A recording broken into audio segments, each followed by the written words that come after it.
জীবনে আমাদেরকে খুশি রাখার জন্য যে মানুষটা নিজের খুশিকে ভুলে যায় সেটা একমাত্র বাবা।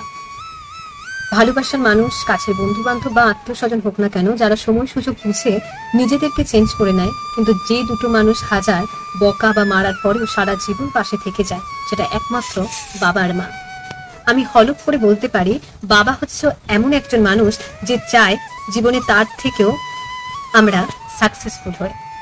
বাবা এমন একজন মানুষ যে ছাতার মতো বা বটগাছের ছায়ার মতো সমস্ত ঝড় বাদল বৃষ্টিকে নিজের গায়ে নিয়ে আমাদেরকে আঁকড়ে রাখে। বাবা এমন একজন মানুষ যার হাত ধরে প্রথম পৃথিবী চেনা। বাবা এমন একজন মানুষ যার হাত ধরে প্রথম হাতে খড়ি দেওয়া। বাবা এমন একজন মানুষ যার কাছে নির্দ্বিধায় সমস্ত কিছু আবদার করা যায়।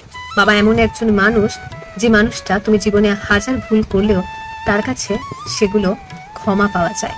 বাবা এমন একজন মানুষ যে মানুষটা সারাটা জীবন একটা শার্ট বা একটা টি শার্ট পরেই কাটিয়ে দিল, কিন্তু সে আমার কোনো আবদারকে কোনো দিন অপূর্ণ রাখেনি। বাবা এমন একজন মানুষ যে কিনা তার সমস্ত শরীরের অসুস্থতাকে উপেক্ষা করে আমাদেরকে সুস্থ রাখার চেষ্টা করে।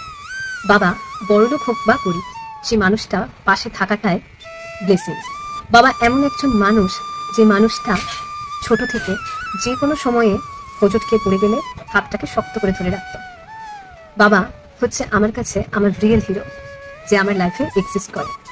বাবা এমন একজন মানুষ যে মানুষটা সব সময় চেষ্টা করে তার মেয়েকে রাজকন্যার মতো করে রাখতে। আমরা এখন অনেকেই একটা মিম নিয়ে অনেক বেশি কথা বলি না, পাপা কি পারি? আসলে সত্যিই তাই, বাবারাই একমাত্র পারে যে তার মেয়েকে পরীর মতো করে রাখতে।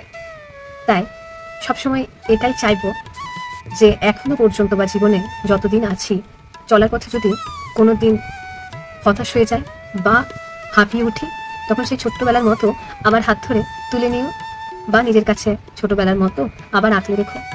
বাবা এমন একজন মানুষ যে মানুষটা রাগ করে যদি না খেয়ে থাকে, আমার রাগ ভাঙে আগে আমাকে খাওয়াবে, তবেই নিজে খাবে। তোমাকে অনেক ভালোবাসি বাবা। I love you so much বাবা। Happy Father's Day. আর আজকে ফাদার্স ডে সেই সমস্ত মানুষগুলোকেও জানাবো যাদের জীবনে বাবা না থাকা সত্ত্বেও তাদের মারাই তাদের জীবনে বাবা এবং মায়ের ভূমিকা একসাথে পালন করছে। হ্যাপি ফাদার্স ডে সেই সমস্ত মাদেরকে।